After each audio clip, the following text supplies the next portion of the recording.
C'est fait. Oui, bonjour à tout le monde. Nous sommes là encore cet après-midi pour pouvoir parler d'un sujet par rapport à notre enseignement sur le ministère. Et cet après-midi, nous allons nous entretenir sur le ministère du diacre. La fois dernière, nous avons vu le ministère de l'ancien. Et par la grâce de Dieu, nous avons essayé d'expliquer c'est qui un ancien et quel est son rôle dans l'œuvre du Seigneur. Parce que très souvent, comme je l'avais dit, nous avons confondu l'ancien dont parle la Bible et l'ancien qui est venu au début de l'Église jusqu'à un certain niveau, du fait qu'il est resté longtemps à l'Église, on l'a nommé ancien. Alors que ancien, c'est un ministère à part entière. Ancien, c'est un pasteur. Et par tous les 5 ministères peuvent être nommés anciens. Donc voilà un peu dans ces contextes-là. Et nous allons essayer encore cet après-midi, pardon, de nous lancer encore sur un autre sujet qui est aussi important pour nous qui sommes une jeune église. Nous en avons besoin parce que si on n'a rien compris au début, parce que la plupart des églises sont commencées comme ça, sans aucune formation, un groupe d'individus qui se sont rencontrés dans une maison, après voilà, tout est parti de là. Et des fois, il arrive qu'il y ait les casseroles, il y a trop de bruit de casseroles et on ne sait pas les gérer. Mais lorsqu'on a compris ces choses, bien aimés, on saura que tel a une vocation, tel a un appel, tel est destiné à faire telle ou telle chose. Donc cet après-midi, nous voulons prier pour cet enseignement. Père de grâce et d'amour, nous te recommandons ce moment. Nous demandons ta présence par ton Esprit Saint, lui qui est l'enseignant par excellence, Seigneur. Nous nous abandonnons à toi, Saint-Esprit. Nous prions que la chair se taise et que toi, tu prennes la première position afin de nous communiquer la pensée de Dieu. Fais-nous comprendre ce qui est caché. Fais-nous comprendre la pensée de Dieu en ce qui concerne les diacres. Pour celles et ceux qui seront appelés à exercer ce ministère, Seigneur, nous prions que tu les qualifies. Nous prions, Seigneur, que tu sois avec eux afin qu'ils accomplissent leur mission comme tu attends d'eux. Papa, merci pour cet après-midi. Au nom de Jésus. Amen. Amen. Nous allons commencer notre étude sur les diacres. Comme je le disais, très souvent aussi, nous avons confondu les ministères du diacre ou les services du diacre avec les ministères des anciens ou les services des anciens. Mais c'est deux choses différentes et c'est des ministères différents, c'est des appels différents. Et lorsque cela s'exerce à l'Église, je l'ai dit, que ce soit diacre ou ancien, pardon, surtout diacre, c'est un ministère local. Nous allons voir en évoluant. Nous avons un bel exemple dans les livres de Luc. Dans Luc chapitre 22 pardon, à partir au verset 27, nous voyons le Seigneur lui-même s'illustrer. Nous avons dit une fois ici, je crois, qu'en Christ Jésus, il y avait tous les ministères. Lorsqu'il est venu comme prophète, il est venu comme apôtre, comme docteur, comme évangéliste, comme pasteur, comme prophète. Il est venu comme ancien, il est venu comme diacre. En lui, il y avait tous les ministères et services dont l'Église a besoin aujourd'hui. Parce que c'est lui le modèle. Il devrait d'abord nous montrer comment s'exerce, comment exercer un tel ministère, comment faire telle chose pour arriver à satisfaire les cœurs de Dieu. Et lorsque nous lisons dans Luc chapitre 22, nous voyons Jésus se présenter comme serviteur. Il n'est pas venu seulement comme Dieu parmi nous, Mais il est venu aussi comme serviteur. Et c'est les modèles et l'exemple que le Seigneur nous appelle à suivre. Nous lisons ça, c'est là dans Luc chapitre 22. Je lis le 27e verset. Car qui est le plus grand? Celui qui est à table ou celui qui sert? N'est-ce pas celui qui est à table? Et moi, cependant, je suis au milieu de vous comme celui qui sert. Donc, en d'autres termes, si nous pouvons littéralement traduire ces textes en grec, Jésus, il dit ceci. Et moi, cependant, je suis au milieu de vous comme un diacre. Le mot diacre est la tradition du grec qui signifie simplement serviteur. Voilà pourquoi j'ai traduit le verset 27 de Luc 27 comme quoi je suis au milieu de vous comme diacre. Le mot diacre, je disais, est la tradition du mot grec qui signifie tout simplement serviteur. Le mot diacre avec la même signification, le mot diacre a la même signification que serviteur. Et nous avons beaucoup de versets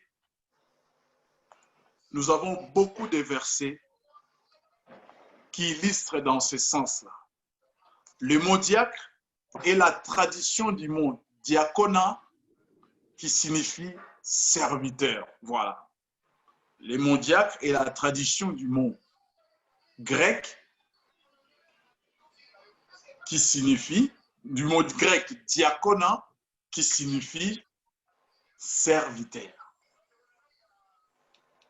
Et nous avons beaucoup d'illustrations dans cette tradition grecque du mot diacre. Dans Matthieu chapitre 23 au verset 11, nous voyons encore l'illustration de ces mots. Matthieu 23, verset 11, la Bible dit, « Le plus grand parmi vous sera votre serviteur. » Le plus grand parmi vous sera votre diacre. Et ce sont des responsabilités ou des tâches très souvent qui sont négligées. Pourquoi? Parce que selon nous aujourd'hui, dans la hiérarchie de l'Église, le diacre est la fonction ou la tâche la plus basse. Mais le Seigneur nous dit que c'est lui. Le plus grand parmi vous sera votre diacre, sera votre serviteur. Et nous avons dit, le mot diacre en grec signifie diakonos, qui veut dire serviteur.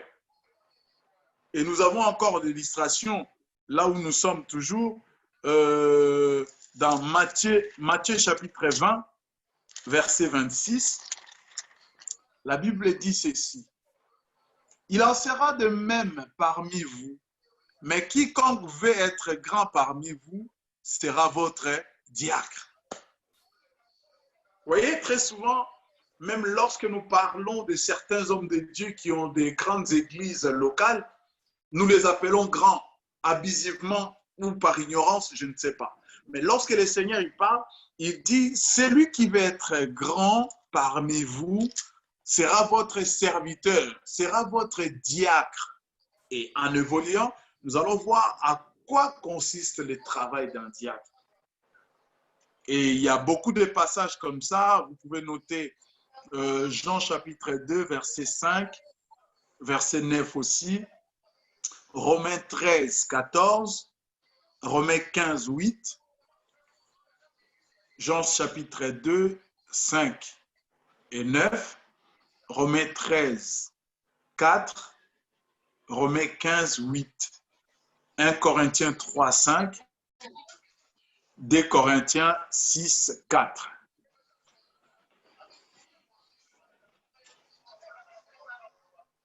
Nous allons lire 1 Corinthiens, Romains 13, 4.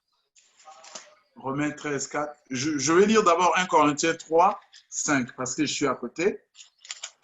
1 Corinthiens 3, 5. N'êtes-vous pas des hommes? Qu'est-ce que Paul? Des serviteurs pour le moyen desquels vous avez cru, selon que le Seigneur a donné à chacun. Donc, dans la tradition, lorsque nous lisons le Nouveau Testament et que nous tombons sur le mot serviteur, il faut tout de suite savoir que c'est diacre. Et le mot diacre a été traduit du mot diakonos. Paul, il dit, qui est Paul si ce n'est qu'un diacre, un serviteur? Vous voyez, ça c'est vrai, même dans la désignation, lorsque nous allons voir, ou dans le fonctionnement, je pense que pour tout un serviteur de Dieu, déjà le mot le dit, serviteur. Donc, il y a une part, il y a une activité, il y a une activité diaconale, si je peux dire comme ça, dans le sens du diacre. Donc, que tu le veuilles ou pas, étant quand tu te présentes ou tu te considères ou on te considère comme serviteur de Dieu, tu dois te dire que tu exerces pas pour toi, mais pour les autres. Donc, dans le Nouveau Testament, les mots ministère et la tradition de diaconia. Nous sommes dans diakonos et diaconia. Et diaconia du grec qui signifie servir. Et le mot ministère s'applique à toutes les formes de service dans l'Église, commençant par apôtre jusqu'à celui qui lave les pieds des saints. Les mots ministère et la tradition du diaconia. Nous sommes dans diakonos, serviteur, et diaconia, service, qui signifie servir. Le mot ministère s'applique à tous les ministères, à toute forme de ministère et du service dans l'Église, commençant par apôtre jusqu'à à la personne qui est à l'accueil, si je peux, ou jusqu'à la personne qui fait le ménage. Les mots serviteurs, parce que nous sommes tous serviteurs, nous servons tous, nous avons une tâche dans la maison de Dieu. Et c'est un service. Même laver les pieds des apôtres, c'est un service. Paul, il est dit dans 1 Timothée 5, 10. Nous allons lire ça rapidement. 1 Timothée 5, 10. La Bible dit qu'elle soit connue comme ayant élevé des enfants, exercé l'hospitalité, lavé les pieds des saints, secourir les malheureux et rechercher toute œuvre bonne. Donc, c'est parlant des diacres. Donc, c'est quelqu'un qui est appelé à exercer la bénignité, à exercer la bonté, à exercer l'hospitalité à l'église, dans l'église locale, premièrement. On ne peut pas être diacre à Philadelphie et aller exercer cela, je ne sais, dans une autre église. Ça ne se fait pas. Donc, ce sont des ministères locaux qui s'exercent dans les églises locales. Donc, ça ne s'exporte pas. Je l'ai dit, c'est un ministère local, ce n'est pas un ministère qui s'exporte. L'exercice de ces ministères de diacres. Nous sommes dans Actes des Apôtres au chapitre 6. Et lorsque nous lisons Actes des Apôtres chapitre 6, c'est la première fois où ce ministère a commencé à s'exercer. Actes des apôtres, je vais lire. Je commence au verset 1 pour une bonne meilleure compréhension.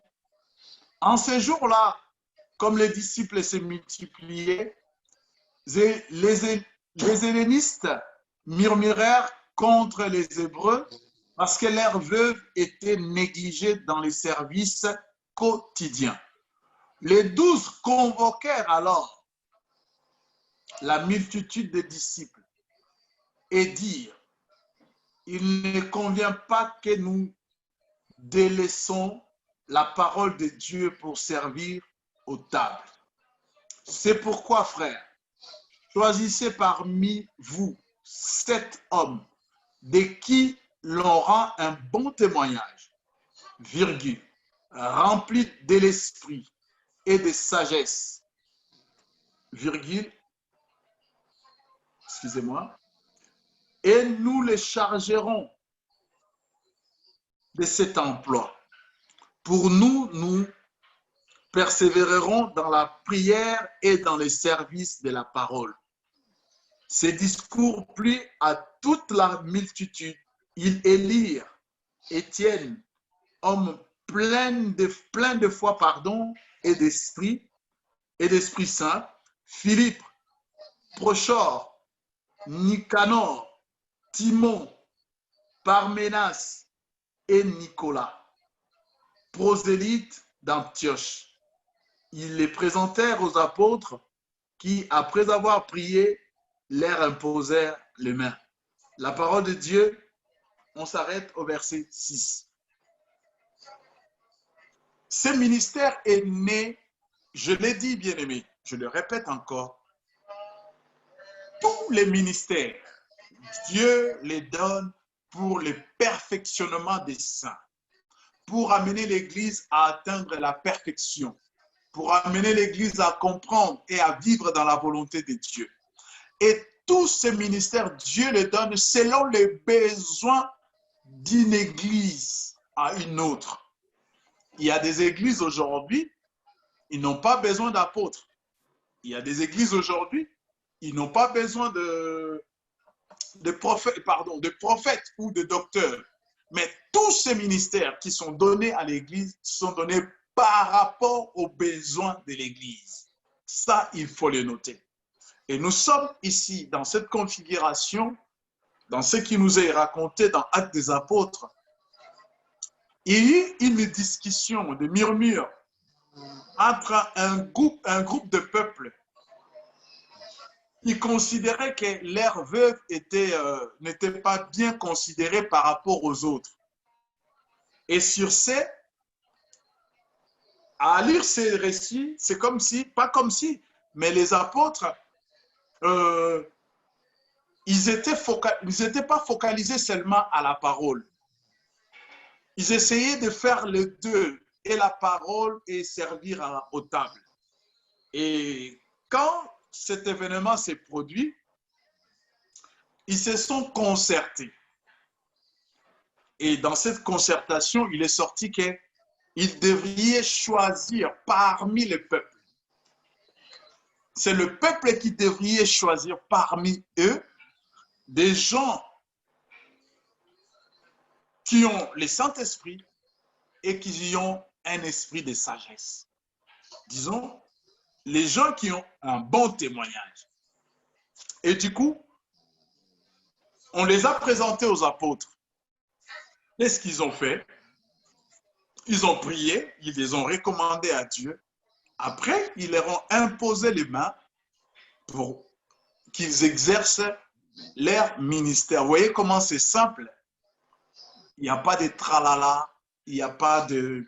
C'est tellement simple, je ne sais pas si c'était pendant une réunion hebdomadaire, je ne sais pas, dominicale, je ne sais pas, mais c'est tellement simple que le peuple vient et dit, bon d'accord, on a choisi Philippe, Néchor, on a choisi Philippe, on a choisi Néchor, on a choisi, bon,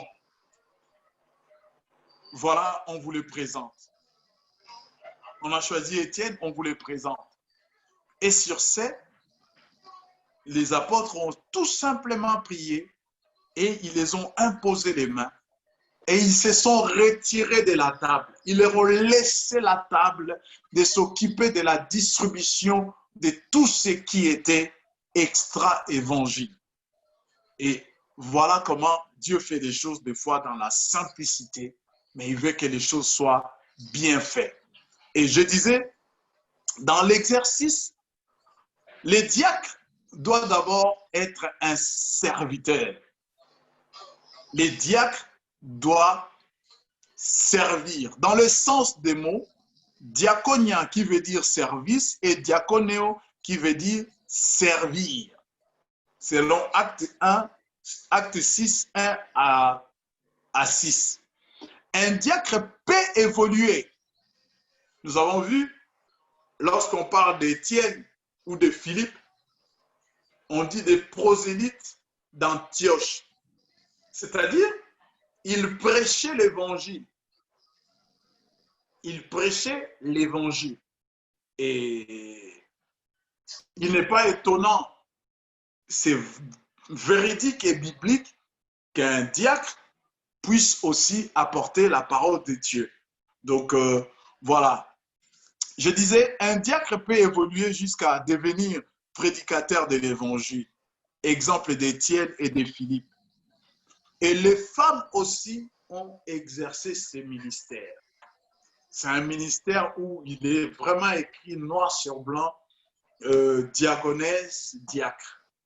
Et les femmes, nous avons des femmes, comme dans Actes chapitre 9, au verset 36, nous avons l'exemple de Tabitha. J'aimerais que nous les lisons parce que ça va nous donner un peu l'aperçu par rapport au fonctionnement et à l'accomplissement de ces services. Actes chapitre 9, verset 36, que dit la Bible? La Bible dit ceci. Il y avait à Jaffa une femme du nom de Tabitha, ce qui se traduit par Dorcas. Elle faisait beaucoup d'œuvres bonnes et d'autres et d'aumônes. Tabitha, elle était diaconesse, pardon, elle servait à l'église et son service consistait à aider, à faire beaucoup d'œuvres. Lorsque nous lisons dans les Actes des Apôtres, vous voyez, la Bible dit, quand cette dame est morte, les gens la plairaient avec des uns, ils avaient des vêtements.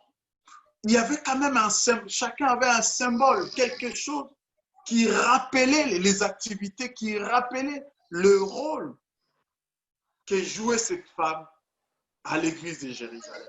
Et du coup, un diacre, c'est quelqu'un qui rend service, c'est quelqu'un qui fait des bonnes œuvres. Et la Bible dit, il donnait aussi beaucoup d'aumônes. Il faisait des dons à l'église. Je ne dis pas qu'il faut donner le ministère des diacres à quelqu'un parce qu'il fait des aumônes. Non, il faut d'abord que la personne ait un bon témoignage et que la personne soit appréciée par l'assemblée. Et si elle peut occuper une tâche dans le but d'aider l'Église à bien fonctionner, pourquoi pas? Et nous avons l'exemple de Phobé dans Romains 16. Romains 16, verset 1. J'aimerais que nous le lisions aussi. Romains 16, verset 1. Je vais lire la parole. Je vous recommande Phobé, notre sœur, qui est diaconesse de l'église des Sancrés. Donc, Phobé elle était une diaconesse. Donc, ne vous étonnez pas quand vous voyez les femmes exercer ces ministères. C'est quelque chose qui est biblique. Cette dame, elle a exercé ces ministères. Nous voyons dans Philippiens chapitre 4, verset 2, Paul qui recommande Évodie et Syntyche, qui sont des diaconesses. Et Paul les recommande qu'elles reçoivent un bon accueil de la part de l'église où elles allaient. Donc, Paul les recommande. Et le rôle du diacre dans une assemblée, c'est quoi? Le rôle du diacre, selon ce que nous avons lu dans Actes chapitre 6, quand les disciples se sont retirés, ils ont dit, nous ne pouvons pas gérer et l'évangile et la parole et la table. Donc, retirons-nous, laissons la place aux autres. Le rôle d'un diacre, c'est de gérer. Un diacre est appelé à gérer dans son sphère de fonctionnement. Là où l'Église l'appelle, là où l'Église veut qu'elle exerce, le diacre est appelé à exercer son ministère, à gérer les tâches qui lui sont confiées, à gérer l'administration, à gérer tout ce qui lui est confié par l'Église. Les diacres, est appelé à les gérer. Comme nous l'avons lu dans les cas des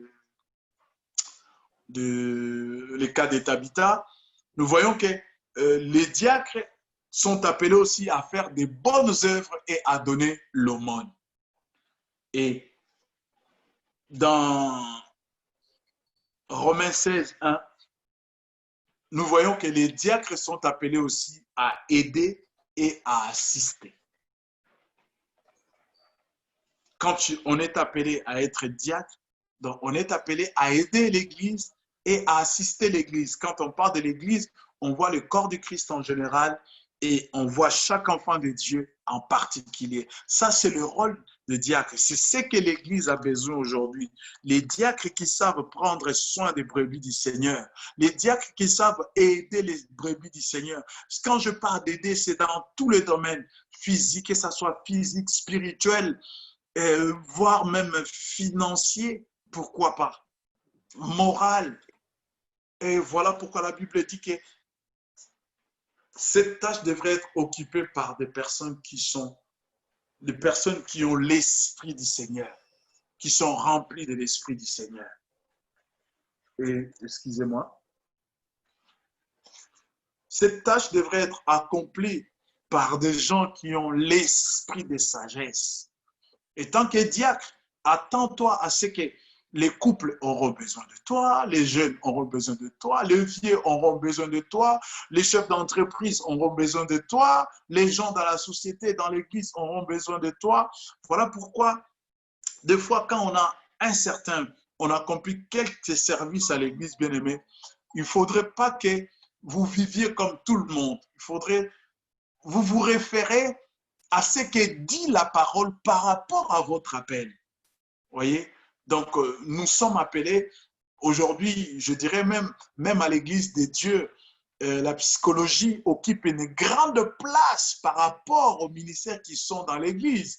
Nous orientons beaucoup plus de gens d'aller voir des psychologues au lieu de les orienter, d'aller voir des anciens ou des diacres, parce que, bon, c'est des gens qui sont remplis de l'esprit, c'est des gens qui ont la sagesse, c'est des gens qui ont cette vocation.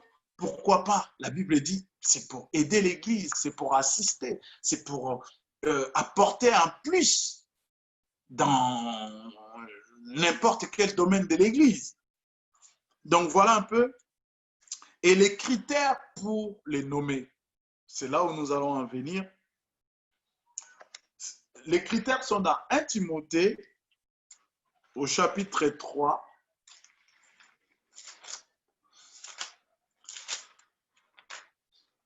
« 1 Timothée, chapitre 3. Je vais lire la parole de Dieu. 1 Timothée 3, 8, 13.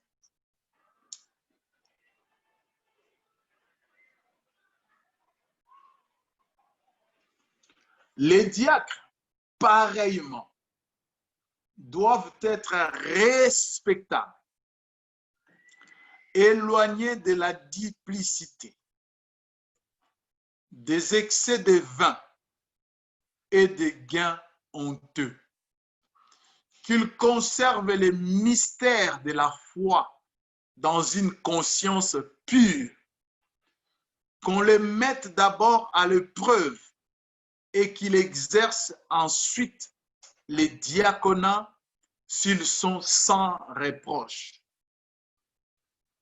Les diacres, je répète, je reprends la lecture. Les diacres doivent être respectables, éloignés de la duplicité, des excès de vin et des gains honteux, qu'ils conservent les mystères de la foi dans une conscience pure, qu'on les mette d'abord à l'épreuve et qu'ils exercent ensuite les diaconats s'ils sont sans reproche. Voilà, bien-aimés. On ne choisit pas un diacre parce qu'on pense. On choisit un diacre par rapport à ses fruits. Et j'ai aimé, lorsque nous avons lu dans Actes chapitre 6, les apôtres ont laissé le choix à l'assemblée. Qu'est-ce que cela veut dire? Peut-être que nous, on ne les connaît pas bien, mais vous, vous les connaissez. Peut-être que vous habitez dans le même quartier, parce qu'à l'église, tout le monde est saint. À l'église, tout le monde est frère, tout le monde est sœur. Mais vous, vous les connaissez. Peut-être qu'au travail, peut-être dans le quartier, peut-être, je ne sais pas, dans la famille, peut-être que vous, vous les connaissez. Alors, parmi tous ces critères, choisissez-vous des hommes où vous, lorsque vous allez les regarder, vous n'aurez rien à les reprocher. Bien aimé, on n'est pas dans la perfection, parce que quelqu'un me dit, ah non, mais on est tous faillibles, on peut toujours. Oui, ça, je suis tout à fait d'accord. Mais quand la Bible parle de reproches, c'est-à-dire sur le plan de l'Église, sur le plan de l'Église et de l'application de la parole, on n'a rien à reprocher à la personne. On ne reproche pas à la personne ses caractères ou ses habitudes. On reproche à la personne, est-ce que la personne obéit-elle à la parole de Dieu? Est-ce que la personne s'efforce-t-elle à vivre la parole de Dieu? C'est dans ça, bien-aimé. C'est dans ça que la Bible dit, sans reproche. On ne parle pas de quelqu'un qu'on voit clairement, que ce soit à l'église ou dans la famille ou à la maison, on voit que la personne, malgré qu'elle vient à l'église, malgré qu'elle part à l'église, il n'y a aucun changement, il n'y a aucune différence entre la vie de l'église et la vie de la maison. Ce n'est pas de ça que la Bible parle. Sans reproche, c'est lorsque nous sommes à l'église, malgré nos faiblesses, nos limites, malgré nos chutes, malgré, je ne sais pas, nos manquements, mais nous efforçons à nous accrocher au Seigneur. Nous efforçons à lui plaire, pardon, et à lui être agréable. C'est de ces gens-là que chaque enfant de Dieu conscient peut montrer du doigt et dire, ah, cette sœur, je connais. Elle est pleine de défauts, mais elle s'efforce à vivre la vie de Dieu. Elle n'a pas vraiment des qualités requises, mais elle fait un effort à se conformer à la parole.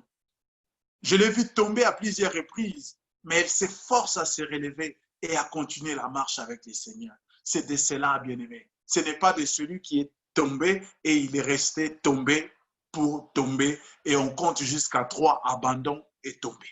Non, ce n'est pas de cela. La Bible dit que ces gens-là doivent être sans reproche. Ils ne doivent pas être adonnés au vin. Ils ne doivent pas être attachés au gain sordide. Aimer quelqu'un par intérêt. Je suis pasteur, mais parce que ces frères-là, chaque fin du mois, ils me glissent une enveloppe, parce que ces frères-là, chaque fin du mois, ils me remplissent mon réservoir, parce que ces frères-là, chaque fin du mois, j'ai un sac de riz, parce que ces frères-là, quand je l'appelle, je l'envoie, il est toujours là. Non, ce n'est pas ça, bien-aimé. Ce n'est pas ça. Ça, tu les choisis parce que tu as un intérêt, tu as quelque chose. Mais en réalité, tu n'as pas vu à la personne l'appel, ni la vocation, ni les critères dont rémunère la Bible. C'est juste parce que tu as une bonne relation avec la personne. Tu peux avoir une bonne relation avec la personne sans que la personne soit appelée à exercer un ministère dans l'Église. Ce n'est pas dit que pour avoir une bonne relation avec tous les membres, sinon tu vas faire de tous les membres de ton église, je ne sais pas, tu vas leur donner des ministères. C'est ça l'appel. Tout pasteur doit connaître ses brebis et ses brebis doivent les connaître. Donc, je pense que c'est dans ce sens-là où un diacre n'est pas choisi par ses critères. Et en lui-même, ce diacre-là, il ne doit pas s'approcher du pasteur pour essayer d'acheter la conscience du pasteur par des œuvres. C'est mauvais, c'est extrêmement mauvais. Induire l'homme de Dieu dans l'erreur. Alors, sachant que tu n'es pas appelé à cela, en toi, tu n'as même pas cette vocation. Bien aimé, nous n'entrerons pas au ciel parce que nous sommes aimés par nos pasteurs, par nos prophètes, par nos évangélistes. Non, on entrera au ciel parce que Dieu nous a aimés. On entrera au ciel parce qu'on a fait le choix de les suivre et de lui obéir. Voilà pourquoi nous rentrerons au ciel. Aucun homme ne pourra faire entrer un autre homme dans le paradis de Dieu parce qu'ils étaient en bonne relation. Non. La Bible dit, chacun rendra compte. Donc, le salut est personnel. Donc, voilà. Je disais, ils sont choisis par rapport à leur comportement, par rapport à ce qu'ils prouvent et ils montrent à l'Église de Dieu comme qualité par rapport à la parole de Dieu. Et ces membres, ces gens-là ne sont pas choisis ailleurs. Comme je l'ai dit, on ne doit pas aller ramasser un frère dans une autre église pour le ramener et dire, bon, à partir d'aujourd'hui, lui, il devient diacre dans tel ou tel domaine. Ça ne se fait pas. Voilà pourquoi, même pour notre cas personnel, pour faire aujourd'hui la Sainte Seine, on a besoin de gens qui ont compris ces choses et qui veulent servir Dieu comme Dieu attend d'eux. La Bible dit que ces gens-là soient remplis de l'esprit, soient remplis de sagesse. Mais on ne peut pas mettre tout le monde ou qui, je ne sais pas, dans n'importe quoi, parce qu'on risque de faire n'importe quoi, on risque de s'aimer la mort. Voulant faire le bien ou voulant récompenser quelqu'un, on induit la personne en erreur, on l'amène droit en enfer. Donc ces gens-là doivent être le membre et les enfants de la maison. Et je l'ai dit au début, que chaque ministère, chaque service est donné par rapport aux besoins de l'Église. Nous ne pouvons pas chercher un financier si nous en avons déjà. Nous ne pouvons pas chercher un financier si nous n'avons pas de finances. Nous ne pouvons pas chercher quelqu'un pour s'occuper de la Sainte Seine si nous ne sommes pas en mesure de les célébrer. Voilà, ils doivent avoir et être diacre. Il faut avoir des qualités morales et spirituelles. C'est dans ce que je suis en train d'expliquer. Cela requiert des qualités morales et spirituelles. La personne doit être éprouvée moralement et spirituellement. On ne peut pas mettre un diacre parce que la personne parle en langue. On ne peut pas mettre un diacre parce que la personne est assidue. Non.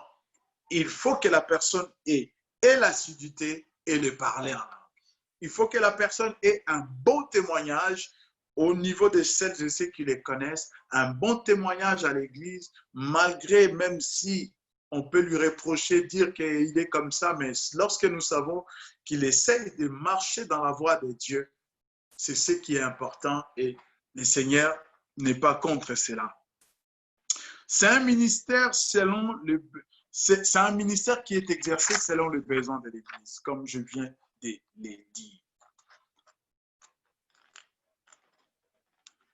Et ces ministères, comme je le disais, très souvent, ce ministère est exercé dans le cadre administratif et financier. Ces ministères. Et lorsque tu t'occupes de paperasse, dis-toi que tu es en train d'aider l'Église. Et c'est un service. Tu es en train de servir. Tu es en train d'exercer, même si ce n'est pas encore reconnu. Tu es en train d'exercer ministère, il y a diacre. Peut-être que toi, bon, tu ne sais pas, mais laisse-moi te dire.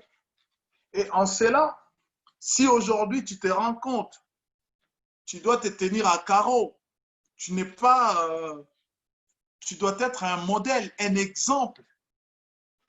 Parce qu'au moindre pépin, pour celles et ceux qui savent, qui connaissent qu'un diacre, c'est celui-là, malgré que toi, on t'a jamais dit cela, tu risques d'être une occasion de chute pour l'Église de Dieu. Donc, il faudrait vraiment faire très, très attention. C'est des choses où nous apprenons tous les jours et cela requiert beaucoup, beaucoup, beaucoup, beaucoup d'intelligence, beaucoup de maîtrise et beaucoup de sagesse. La Bible dit, il faut les éprouver d'abord, après quoi ils exerceront leurs appels, leur ministère. Et peut-être que nous sommes aussi dans cette phase de preuve où le Seigneur est en train de nous éprouver. S'il trouve en nous cet appel, s'il trouve en nous que nous sommes à même d'accepter cet appel, et à ce moment-là, nous aurons juste à recevoir la qualification et à continuer la marche avec le Seigneur. Je disais,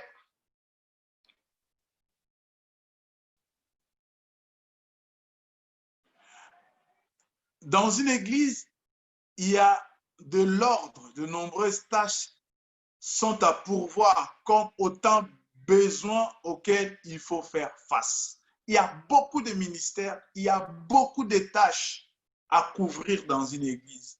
Mais lorsque on n'a personne, lorsqu'on ne voit personne, voilà pourquoi des fois on voit l'église comme à moitié, on voit l'église comme boiteuse. Pourquoi? Parce qu'il manque quelqu'un à la place où le Seigneur attend qu'il soit. Mais la personne est en train de se distraire, de faire d'autres choses. Et le ministère des diacres et des diaconesses peut alors englober toutes sortes d'activités. On peut être à la chorale, on peut être à l'équipe de ménage, on peut être à l'accueil, on peut être à l'écodime, on peut être à l'administration, on peut être aux finances. C'est les services. C'est les services. Et en cela, bien aimé, nous devions nous préparer. Tout enfant de Dieu doit se préparer à servir Dieu. Peut-être pas ici, mais ailleurs. Lorsqu'on est préparé, et on pourra servir le Seigneur avec beaucoup d'aisance et des gaietés, avec beaucoup de joie, car la Bible nous les demande. Donc voilà un peu. Et passant par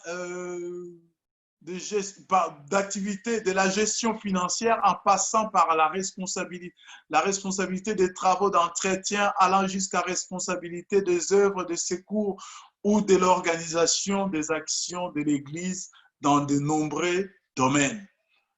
Peut-être aujourd'hui, on a perdu la notion de ces ministères, mais même s'ils ne sont pas désignés nommément, il existe des hommes et des femmes qui, par leurs activités et leur engagement, exercent un véritable ministère au sein de leurs assemblées.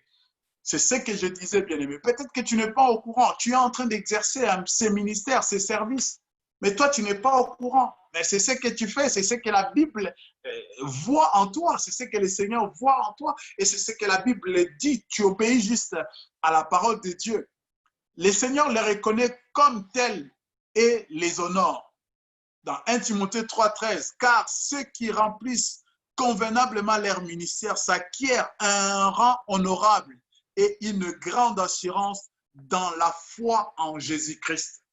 Voilà pourquoi, bien-aimés, ces versets concernent tous les ministres, tous ceux qui occupent des tâches de responsabilité dans nos assemblées. Ces versets les concernent. La Bible dit, car c'est dans 1 Timothée 3,13, car ceux qui remplissent convenablement leur ministère, leur service, leurs tâches, s'acquièrent un rang honorable et une grande assurance dans la foi en Christ Jésus. Bien-aimé, pourquoi ne pas choisir à servir le Seigneur? Qu'est-ce qui nous empêche? Si nous voulons que les églises vivent de manière spirituelle, nous devons tenir compte des instructions de la parole de Dieu concernant chaque ministère, chaque tâche et chaque service. C'est simple. C'est simple. Bien, mais lorsque tu sais que tu es appelé à la parole, exerce-toi. Tu es appelé au diaconat, exerce-toi. Tu es appelé à telle ou telle tâche, applique-toi, engage-toi, va au fond. C'est ce que le Seigneur attend de toi.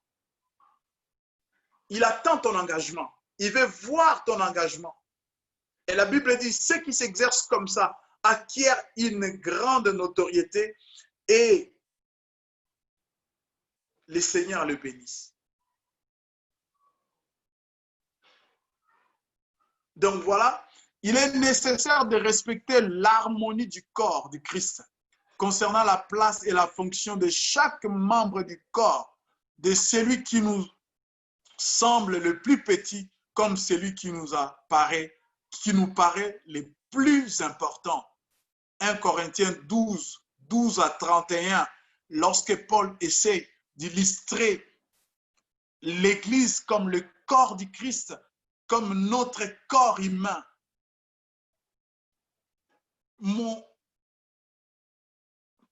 Ma main là, elle ne peut pas faire ces mouvements si elle n'est pas attachée au bras.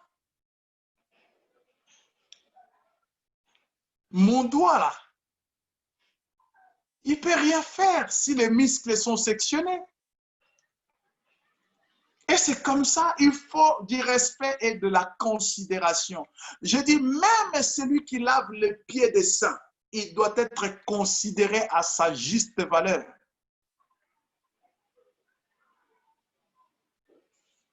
C'est pourquoi, frère, écoutez ce que Paul dit.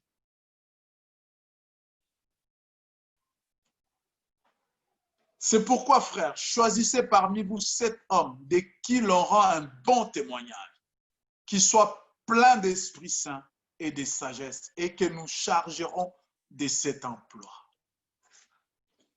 En ce temps-là, ceux qui exerçaient une tâche dans les églises devaient être baptisés et remplis du Saint-Esprit, même pour des tâches qui, aux yeux de certains, pourraient passer pour être moindres.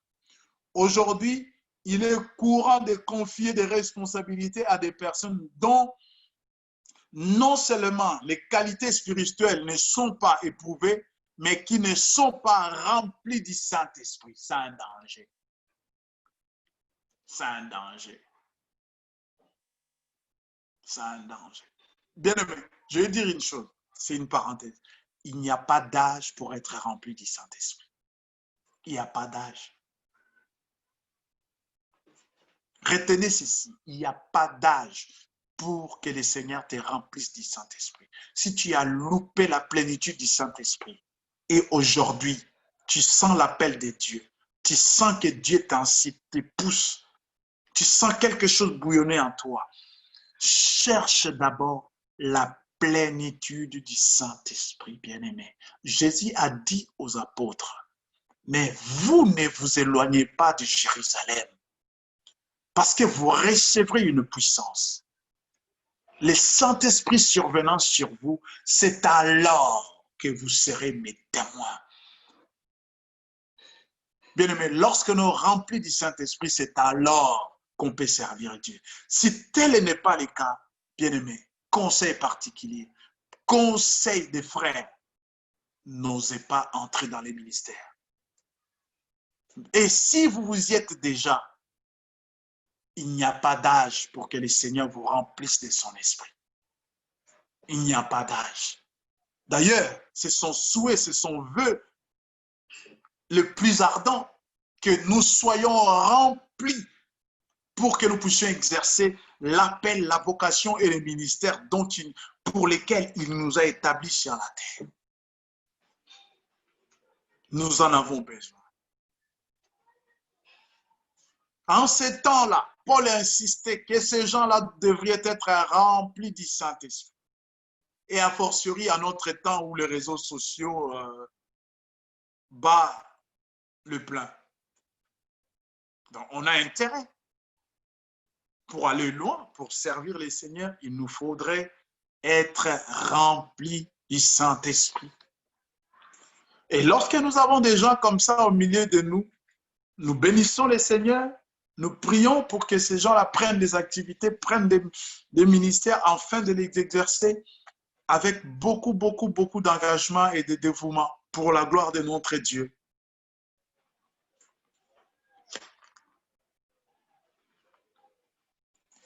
Et les ministères de diacre, je l'ai dit, ça peut évoluer. Hein. Ce n'est pas un ministère qui est figé.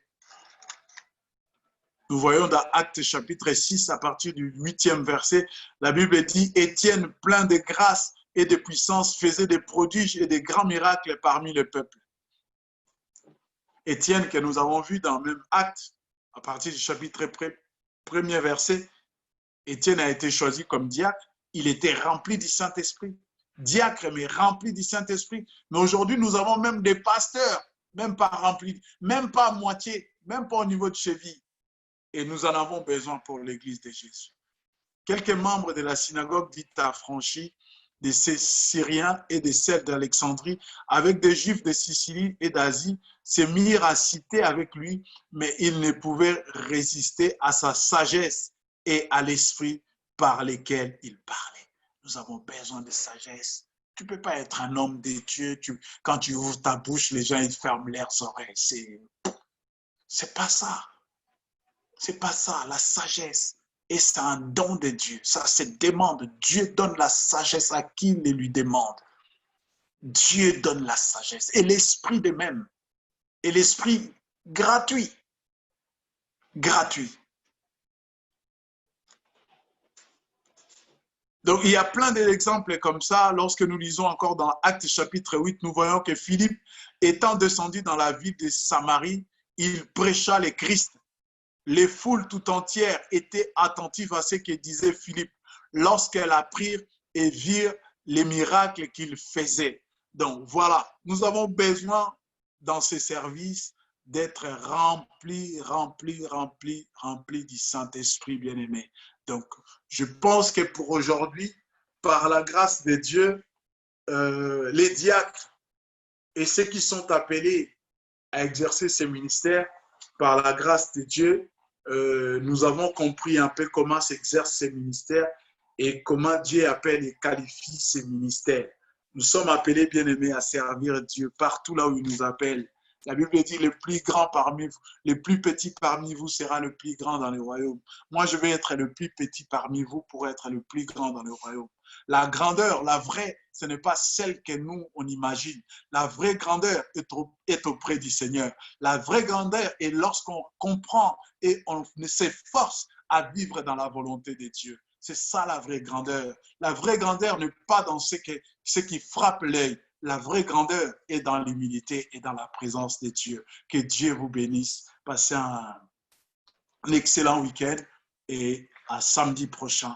Seigneur, bénis ton peuple et nous le recommandons entre tes mains au nom de Jésus. Amen. Amen.